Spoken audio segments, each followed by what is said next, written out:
자, 웨스트민스터 신앙고백 제7장 사람과 맺은 하나님의 언약에 관하여 1절부터 6절까지 있는데 같이 한번 쭉 읽어보고 시작하겠습니다. 여기 보시죠.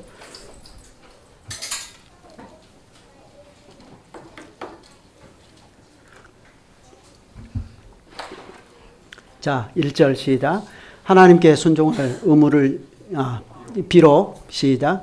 비록 이석 있는 피조물들이 그들의 창조주이신 하나님께 순종할 의무를 지니지만 하나님과 피조물 사이의 간격이 심히 커서 하나님의 편에서 어떤 방식으로든 자신을 자발적으로 낮추어 주지 않으시면 피조물은 결코 하나님을 그들의 복과 상급으로 즐거워할 수 없었습니다. 그것을 하나님께서는 언약의 방식으로 나타내기를 기뻐하셨습니다. 2절이요. 하나님께서 사람과 처음 맺은 언약은 행위 언약이었습니다. 이 언약에서는 완전하고 전인적인 순종을 조건으로 아담에게 또한 아담 안에서 그의 후손에게 생명을 약속하셨습니다. 3절이요. 사람이 타락하여서 행위 언약으로는 스스로 생명을 얻을 수 없게 되었으므로 주님께서는 통상적으로 은혜 언약이라고 불리는 둘째 언약을 맺기를 기뻐하셨습니다. 이 언약으로 주님께서는 죄인들에게 예수 그리스도에 의한 생명과 구원을 값없이 주시되 그들이 구원을 얻으려면 그분을 믿을 것을 영생으로 작정된 사람들 모두에게 성신을 주셔서 그들이 자원하여 믿을 수 있게 하겠다고 약속하십니다. 4절. 이 은혜 언약은 성경에 자주 유언이라는 이름으로 나오는데 이것은 유언자 예수 그리스도의 죽음과 영원한 유업 그리고 그 안에서 상속하게 되는 모든 것을 가리킵니다. 5절. 이 언약은 율법 시대와 복음 시대에 다르게 시행되었습니다. 율법 아래에서는 약속, 예언, 제사, 할례, 유월절 어린 양, 기타 여러 모형과 규례들로 시행되었는데 유대 백성에게 주신 이것들은 모두 오실 그리스도를 예표하였습니다. 6절. 또한 그 시대에는 택함을 받은 사람들이 성신의 사역으로 말미암아 약속된 메시아를 믿도록 교훈하고 세우는 데에 그것들로 충분하였고 효과가 있었습니다. 메시아로 말미암아 그들은 완전한 사죄와 영원한 구원을 얻었는데 이것을 구약이라고 부릅니다. 6절. 실체이신 그리스도께서 나타나신 복음 아래에서는 말씀의 강설과 성례 곧 세례와 주의 만찬의 시행이 이 언약을 시행하는 규례들입니다. 비록 그 수요가 더 적고 더 단순하며 외적으로는 화려함이 덜하게 시행되지만 이 규례들 안에서 언약은 더욱 충만하고 분명하며 영적으로 효력 있게 모든 나라 곧 유대인과 이방인에게 제시됩니다. 그러므로 실체가 다른 두 은혜 언약이 있는 것이 아니고 동일한 한 언약이 여러 경륜에 걸쳐 있을 뿐입니다. 자, 여러분은 지금 웨스트민스터 신앙고백 제7장 하나님의 언약에 대해서 살펴보고 계십니다. 언약이라는 말이 우리 어린이들에게는 생소하고 어려운 말이 되겠는데 약속이라고 하면 그 의미가 조금 약하기는 하지만 아이들에게는 이해하기가 적당할 것입니다. 그런데 이 약속이라고 하는 말 혹은 언약이라고 하는 것은 하나님께서 자기 백성과 자기 자신을 묶으시는 끈과 같은 것입니다. 무슨 말이냐면 하나님께서는 언약의 방식으로 세상 처음부터 자기 백성과 결속하신다는 것입니다. 하나님께서는 언약을 통해서 모든 좋은 것을 우리에게 약속해 주십니다. 그 모든 좋은 것들의 최종적인 것은 영원한 생명입니다. 그것을 위해서 심지어 하나님께서는 자기 자신까지도 우리에게 다 내어주십니다. 은혜의 언약, 곧 그리스도를 주신 하나님의 사랑이 그 사실을 우리에게 증명하지 않습니까? 그만큼 이 언약이라고 하는 주제는 성경에서 중요한 것입니다. 물론 모든 성경을 다 이 언약이라는 말로 풀어나갈 수는 없고 그래서도 안 됩니다. 그럴지라도 하나님께서는 언약의 방식으로 주님 자신을 우리에게 주시고 또 우리와 결속하신 상태로 우리를 영원한 생명으로 데리고 가신다 하는 그 사실을 우리가 이해하는 것은 매우 중요합니다. 그래서 맨 처음의 언약이 소위 말해서 행위의 언약이라 하는 것인데 방금 본 대로 이것은 인류의 조상인 아담과 에덴 동산에서 맺으신 것입니다. 거기 7장 2절 그 문구대로 이것은 완전하고 전인적인 순종을 조건으로 생명을 약속하셨기 때문에 이것을 가리켜서 행위의 언약이라 할 수 있습니다. 그렇지만 사실 이것은 소요리 문답의 표현대로 생명 언약입니다. 왜냐하면 하나님께서는 아담과 맺으신 언약을 통해서 더 풍성한 생명을 누리도록 할 목적으로 그 언약을 이루셨기 때문입니다. 그것을 잘 보여주는 것이 생명나무이지 않습니까? 그런데 문제는 여러분이 아시는 대로 우리 선조가 타락해버렸습니다. 아담이 언약을 버린 것입니다. 그래서 하나님께서는 즉시 다른 언약 세우시기를 기뻐하셨습니다. 그게 바로 은혜의 언약입니다. 그런데 여기에 한 가지 주의할 것이 있습니다. 하나님께서 에덴 동산에서 우리 선조인 아담과 더불어 언약을 맺으실 때는 아담이 무죄 상태였습니다. 그런데 은혜의 언약을 맺으실 때는 아담의 상태가 타락한 죄인이 되어버렸습니다. 그래서 은혜의 언약은 하나님께서 죄인들과 맺으신 언약이라는 사실입니다. 바로 여기에 하나님께서 은혜의 언약을 맺으신 뜻이 나타나지 않습니까? 하나님께서 뭐가 아쉬워서 죄인들과 언약을 맺으시겠습니까? 그럼에도 불구하고 하나님께서 언약을 맺으신 것은 죄인인 우리와 또 마찬가지로 죄인인 우리 자손과 하나님께서 언약을 맺으신 것은 오직 긍휼에 풍성하신 하나님께서 크신 사랑을 그리스도 안에서 나타내셔서 죄인을 구원하시려고 그렇게 하신 것입니다. 하나님께서 영원한 가운데서 우리 인생들을 사랑하셨기 때문에 이런 기이한 일을 행하신 것입니다. 그래 은혜의 언약은 이렇게 죄인들을 향한 하나님의 기이한 사랑에서 비롯된 것입니다. 그렇기 때문에 이것은 무죄 상태에서 아담과 맺으신 행위의 언약과는 그 내용이나 언약을 실행하는 방식에 있어서 전적으로 큰 차이가 납니다. 그것을 3절이 고백하고 있지 않습니까? 3절을 한번 여기에 비춰주시기 바랍니다.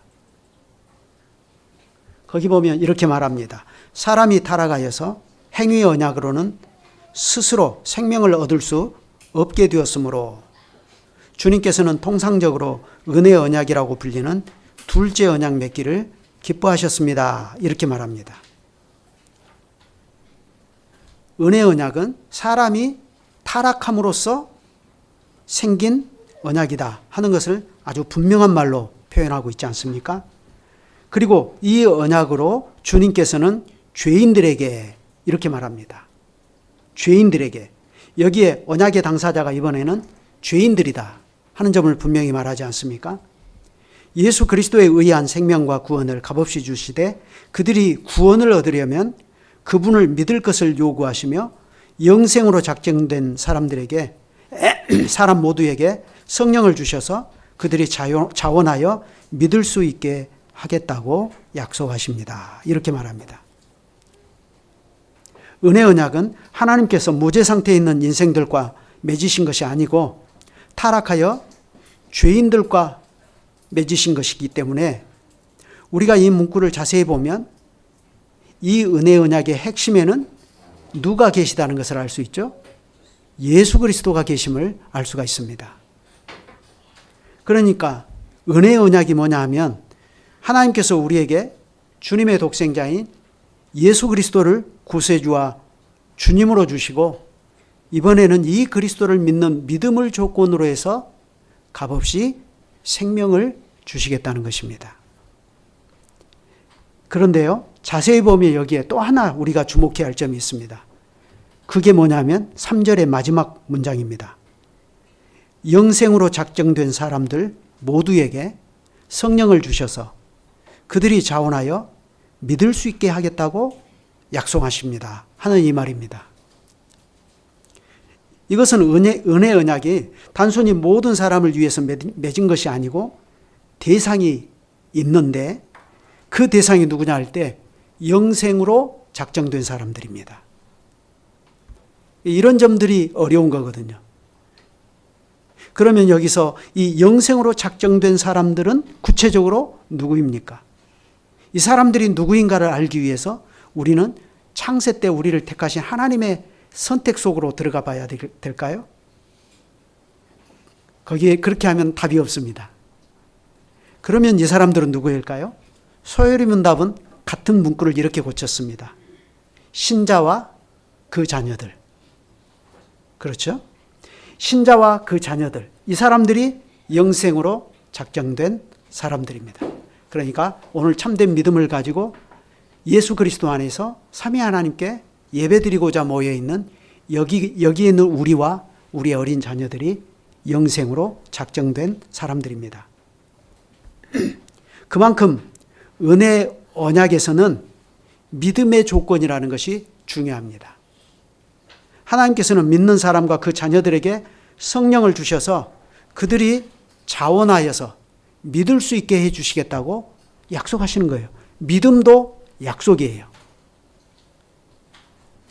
그래서 겉으로 보면 믿음을 조건으로 하기 때문에 이것도 역시 조건 언약이 아니냐 이렇게 생각할 수 있는데, 그러나 거기에는 이미 하나님께서 그 사람을 영생으로 작정하신 사실과 또 그 사람을 하나님의 시간에 복음으로 부르시고 그에게 성령을 주셔서 자원하여 그리스도를 믿고 순종하게 해주신다는 것이니까 이것은 조건 언약이 아니고 말 그대로 은혜 언약입니다. 하나님의 은혜로 말미암아 이루어지는 것이에요. 그래서 은혜 언약은 처음부터 끝까지 죄인을 불쌍히 여기사 구원하시려는 하나님의 사랑, 이걸로밖에는 설명이 안 되는 거예요. 그런데 여러분, 이 사랑이 어디까지 가는가를 보십시오. 하나님의 이 사랑이 어디까지 가요? 이어지는 사절을 보면 이 사랑이 어디까지 가는가를 볼 수가 있습니다. 사절이 뭐라고 했죠? 같이 한번 읽어보시죠. 시작. 이 은혜 언약은 성경에 자주 유언이라는 이름으로 나오는데 이것은 유언자 예수 그리스도의 죽음과 영원한 유업 그리고 그 안에서 상속하게 되는 모든 것을 가리킵니다. 죄인을 긍휼히 여기사 구원하시려는 하나님께서는 죄인들을 위하여 주님의 독생자를 죽음에까지 내어주시는 것입니다. 아까 은혜 언약의 핵심에는 예수 그리스도가 계시다 하고 그렇게 말하지 않았습니까? 그런데 이 그리스도는 죄인의 구원을 위하여 자기 목숨을 죽음에까지 내어주시는 것입니다. 그래서 그리스도는 자신의 죽음으로 하나님께서 이 죄인들과 또 우리의 자녀들과 맺으신 은혜 언약이 효력을 발휘할 수 있도록 해주십니다.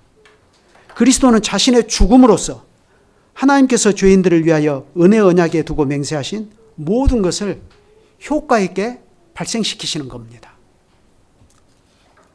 그러니 이게 마치 무엇과 같냐면 유언과 같다 하는 것입니다. 유언과 같다. 여러분, 유언이 뭐죠?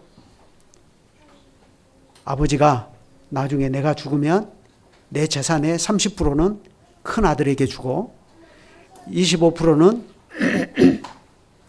작은 아들에게 주고 나머지 25%는 사회에 환원하겠다 하고 공증을 받아서 유언장을 써놔요. 그러면 그 유언장에 써놓은 그 유언이 언제 효력을 발휘하죠? 아버지가 돌아가시는 그 순간부터 효력을 발휘하는 거예요. 하나님께서 은혜 언약에서 약속하신 모든 것이 그렇습니다. 마치 이렇게 이해하면 돼요. 하나님께서 은혜 언약을 통해서 모든 좋은 것을 우리에게 다 주시겠다고 조목조목 거기다 유언장처럼 적으셨어요. 그런데 거기에 적혀진 그 모든 조항들이 언제 비로소 효과 있게 효력을 발생하느냐 하며 그리스도의 죽음으로. 그래서 성경에서는 이 은혜 언약을 때로는 유언이라고 하는 말로 표현합니다. 히브리서 9장 15절부터 17절을 한번 찾아서 읽어보시죠.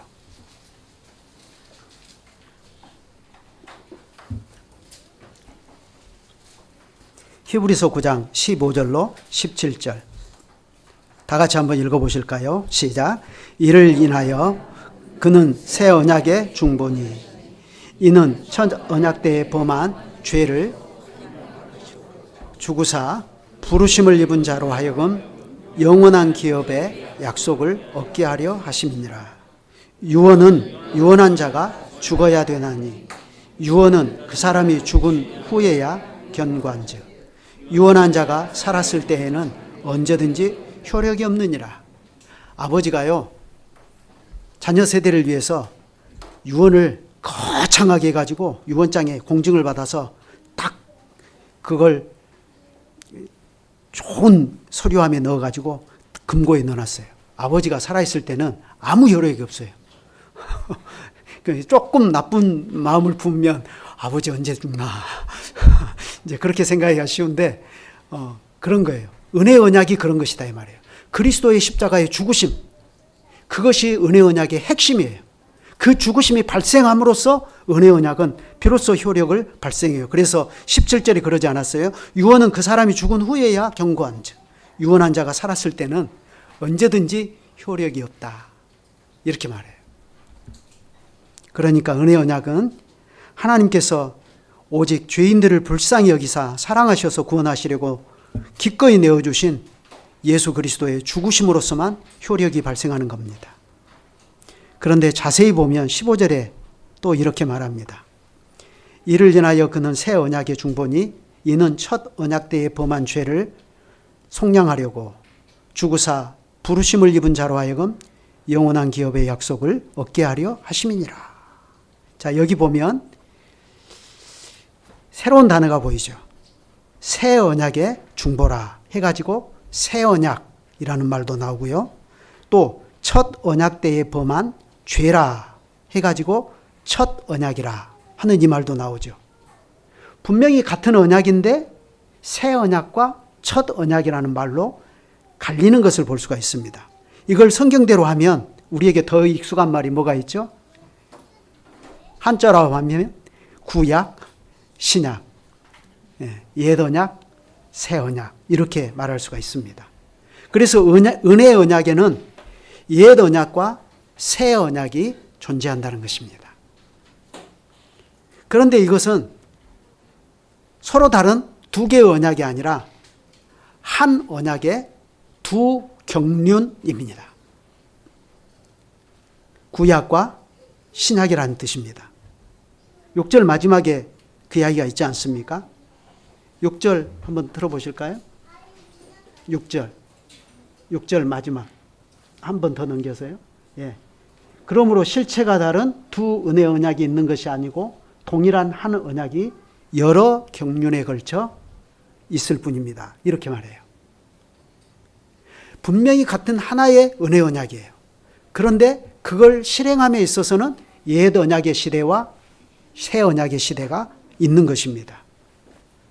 무슨 말이냐면 하나님께서 죄인을 구원하시려는 사랑에서 죄인들과 맺으신 은혜 언약을 하나님이 이루어 가심에 있어서 하나님께서는 그걸 구약과 신약이라는 두 경륜을 통해서 이루신다는 것입니다. 바로 그 점을 5절과 6절이 자세히 풀어서 이야기하고 있습니다. 이번에는 5절을 다시 한번 읽어보실까요? 5절. 자, 시작.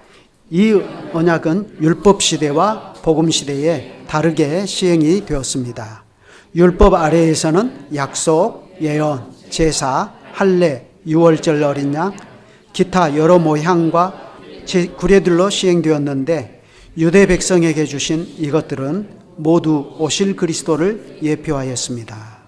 또한 그 시대에는 택함을 받은 사람들이 성령의 사역으로 말미암아 약속된 메시아를 믿도록 교훈하고 세우는 데에 그것들로 충분하였고 효과가 있었습니다. 메시아로 말미암아 그들은 완전한 사죄와 영원한 구원을 얻었는데 이것을 구약이라고 부릅니다. 보시는 것처럼 5절에서는 하나님께서 하나의 은혜 언약을 두 경륜 가운데서 실행해 나가시는 것을 이렇게 표현하죠. 율법 시대와 복음 시대에 다르게 시행되었다. 그래서 우리가 잘 아는 대로 율법 시대는 소위 말해서 구약 시대, 그리고 복음 시대는 신약 시대입니다. 그래서 율법 시대라 일컫는 구약 시대에는 은혜 언약의 실체 그 자체가 되시는 그리스도를 예표합니다. 그러니까 그 시대는 이 그리스도를 예비하는 준비 단계라 할 수 있습니다. 그러니까 이 준비 단계에 속한 구약의 교회는 마치 어린 교회와 같은 것입니다. 우리가 어린 아이들을 무슨 중요한 것을 가르칠 때는 가능하면 시청각 자료를 통해서 자꾸 가르치잖아요. 그런 것처럼 경륜이 어린 시대에 있었던 사람들에게는 하나님께서 자꾸 그 시청각적인 것으로 가르쳐 주신 거예요. 율법, 제사, 규례, 이런 다양한 것들, 유월절 어리냐 이런 것들로 자꾸 가르치셨어요. 그래서 율법 아래에서는 약속, 예언, 제사, 할례, 유월절 어리냐 기타 여러 모형과 규례들로 시행이 되었다 하고 이렇게 말합니다. 그런데 이게 다 사실은 오실 그리스도를 예표하는 것이다 하는 말입니다. 그러나 여러분, 이런 것들이요, 그 당시에 이런 것들은 장차 오실 그리스도를 예표하고 장차 오실 그리스도의 모형들입니다 하고 그렇게만 말하고 끝나버렸을까요? 신앙 고백을 잘 보면 그것이 아니다. 거기에는 한 가지 이것들이 하는 중요한 중요한 것이 있다 하고 가르치죠. 그게 뭡니까? 이게 그 자체로는 그 시대에 또한 은혜의 방도로 사용이 되었다 이겁니다. 그래서 그 뒤에 그렇게 말했죠. 또한 그 시대에는 택함을 받은 사람들이 성령의 사역으로 말미암아 약속된 메시아를 믿도록 교훈하고 세우는 데에 그것들로 충분하였고 효과가 있었다 이렇게 말합니다. 말하자면 율법 시대에는 약속, 예언, 제사, 할례, 유월절 어리냐 또 기타 여러 모형과 여러 규례들이 하나님께서 택함을 받은 자들로 하여금 장차 오실 그리스도를 믿어서 구원에 이르도록 하는 은혜의 방도로서 충분하고 효과적으로 사용이 되었다 하는 것입니다. 그래 그 결과 어떻게 되었느냐 하면 메시아로 말미암아 그들은 완전한 사죄와 영원한 구원을 얻었는데 이것을 구약이라 부릅니다 하고 이렇게 말합니다.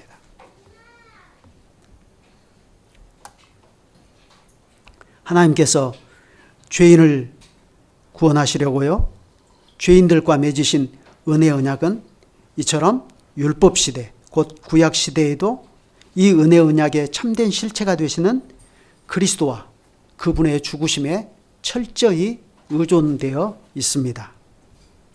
구약 백성인 아브라함, 이삭, 야곱, 모세, 또 사무엘, 다윗, 솔로몬 이런 사람들 등등 구약의 모든 백성도 신약의 백성인 오늘날 우리들과 마찬가지로 오직 메시아이신 예수 그리스도를 믿음으로써 사죄와 영원한 의로움과 구원을 얻은 것입니다. 그러니까 이렇게 말하면 잘못된 거예요. 구약 시대 그 시대 사람들은 그냥 하나님께서 황소와 염소의 피로 제사를 드리게 하신 그걸 통해서 구원받았다 이렇게 말하면 틀린 거예요. 그들도 그리스도를 믿음으로 구원을 받은 거예요. 그럴지라도 그 당시에 그러한 제사들이 자체로 완전한 것이 아니었다는 것은 우리가 히브리서의 교훈을 통해서 얼마든지 그 교훈을 찾을 수가 있습니다. 황소와 염소의 피가 그 자체로 효과가 있어서 죄인에게 사죄를 베풀 수 있습니까? 여러분이 히브리서의 교훈을 따라 이미 잘 알고 계시는 것처럼 황소와 염소의 피는 해마다 죄를 기억하게 하는 것이에요. 죄를 기억하게 한다. 이 말은 죄를 기억하게 해서 장차 오실 그리스도를 대망하게 하는 것입니다. 그런 역할을 하는 것뿐이에요. 황소와 염소의 피가 능히 죄를 없이 하지 못합니다. 히브리서 10장 3절로 4절 아닙니까?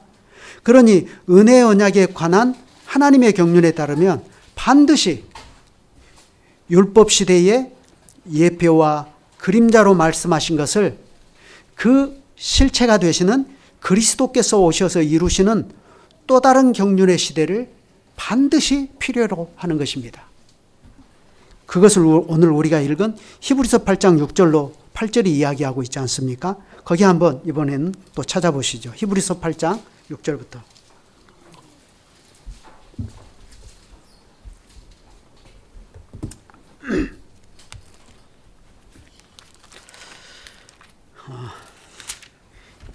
육 절부터 좀 이렇게 12절까지 아니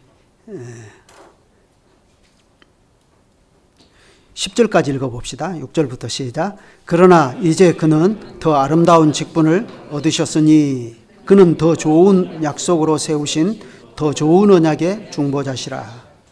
저 첫 언약이 무흠하였더라면 둘째 것을 요구할 일이 없었으려니와 그들의 잘못을 지적하여 말씀하시되 주께서 이르시되 볼지어다 날이 이르리니 내가 이스라엘 집과 유다 집과 더불어 새 언약을 맺으리라. 또 주께서 이르시기를 이 언약은 내가 그들의 열조의 손을 잡고 애굽 땅에서 인도하여 내던 날에 그들과 맺은 언약과 같이 아니하도다. 그들은 내 언약 안에 머물러 있지 아니하므로 내가 그들을 돌보지 아니하였노라. 또 주께서 이르시되 그날 후에 내가 이스라엘 집과 맺을 언약은 이것이니 내 법을 그들의 생각에 두고 그들의 마음에 두어 이것을 기록하리라. 나는 그들에게 하나님이 되고 그들은 내게 백성이 되리라. 여기까지 읽겠습니다. 이와 같이 하나님께서는 죄인의 구원을 위하여 맺으신 은혜 언약을 이루심에 있어서 두 경륜의 시대에 걸쳐서 이것을 이루기로 정하셨습니다.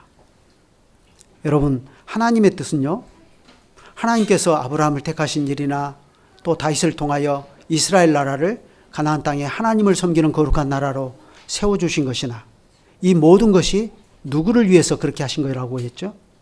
땅의 모든 족속을 위해서 그렇게 하신 것입니다. 여기에 있는 바로 오늘 우리와 우리 자녀들까지 여기에 다 포함되는 거예요. 하나님의 뜻은 땅의 모든 족속이 이 은혜 언약으로 말미암아 복을 얻게 하시는 겁니다. 그렇지만 여러분, 땅의 모든 족속이라고 하면 이 말이 실로 큰 말이지 않습니까? 이건 아브라함 당대의 땅의 모든 족속만 아니라 만 대에 걸쳐서 오고 오는 모든 사람이 여기에 포함되지 않습니까? 모든 족속. 여기에는 하나님께서 여기에 있는 오늘 우리와 우리 자녀들까지 다 포함해서 이 언약으로 구원을 얻게 하신 것입니다. 그러니 하나님께서는 온 세상이 복이 되고 구원이 되는 이러한 은혜 언약을 처음부터 아브라함과 그 후손인 이스라엘 자손을 중심으로 주셨다가 마침내 그리스도께서 세상에 오신 것을 계기로 해서는 이 은혜의 복음이 예루살렘과 온 유대와 사마리아와 땅 끝까지 전파가 되어서 오늘 여기에 있는 우리들도 이 언약의 복음으로 다 부르신 겁니다.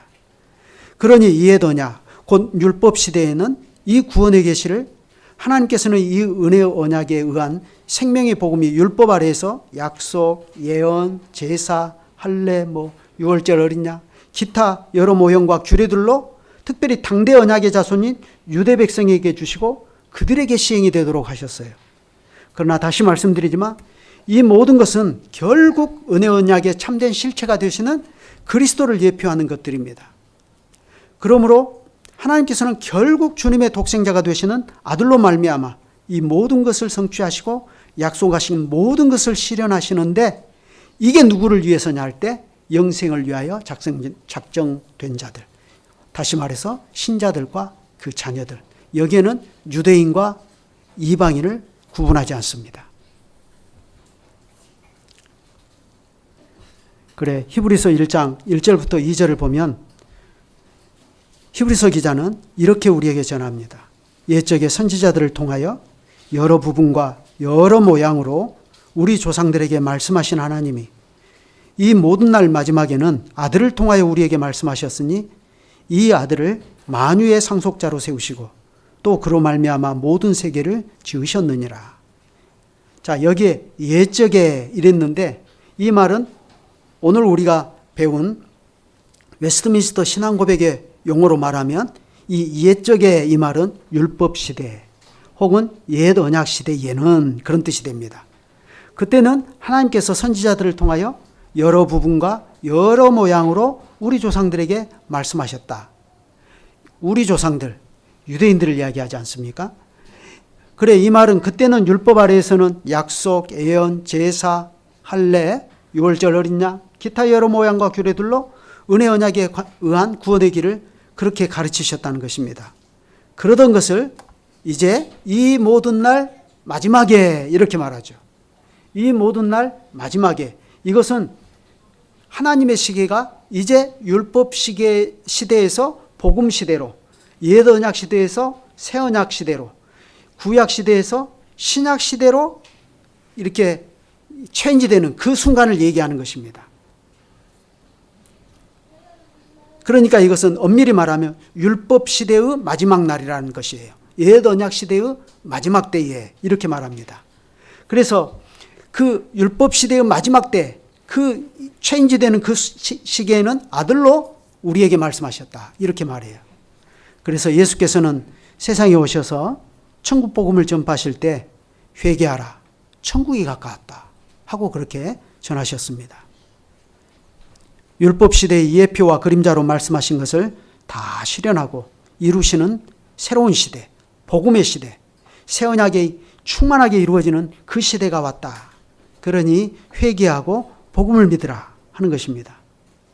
그러니 이때부터는 은혜 언약의 실체이신 그리스도께서 오셔서 율법 시대의 온갖 복잡한 예표와 여러 가지 그림자들로 말씀하신 모든 것을 예수께서는 그분 자신의 십자가의 제사로 완성하셨습니다.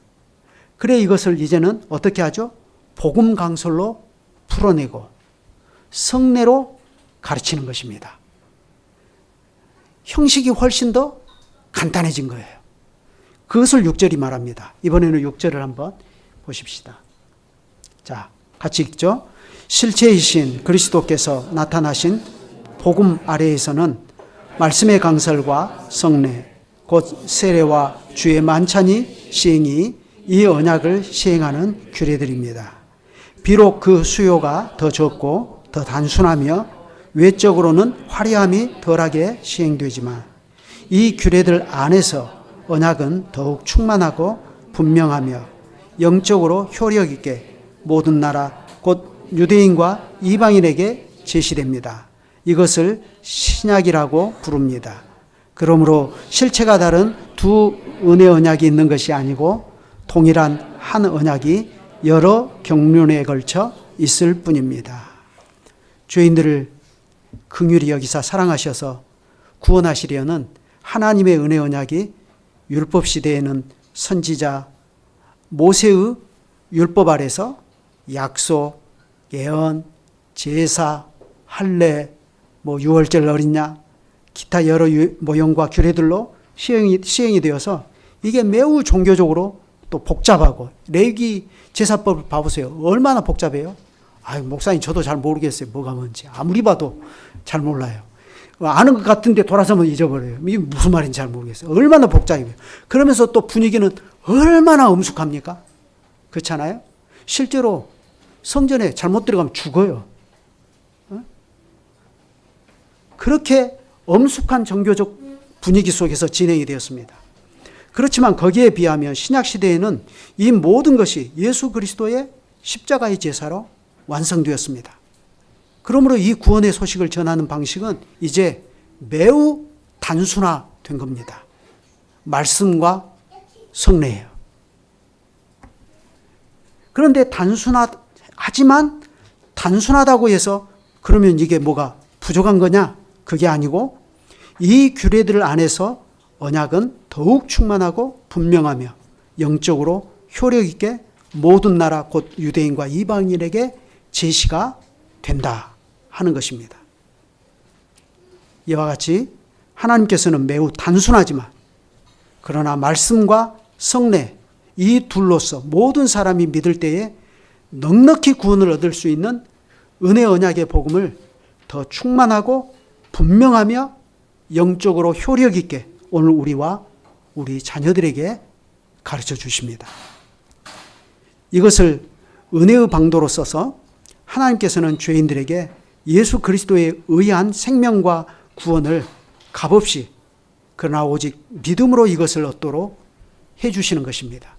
그 일을 위해서 믿는 우리에게 성신을 보내어 주시는 것입니다.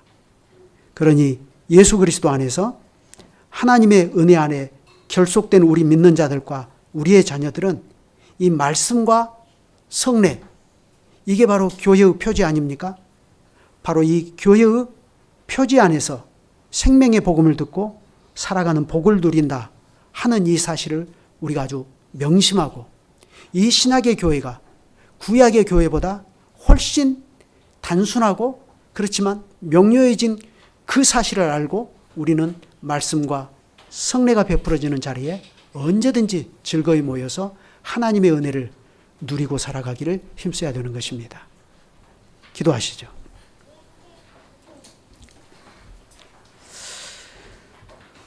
하늘에 계신 우리 아버지, 주님께서 죄인들을 불쌍히 여기시고 온전히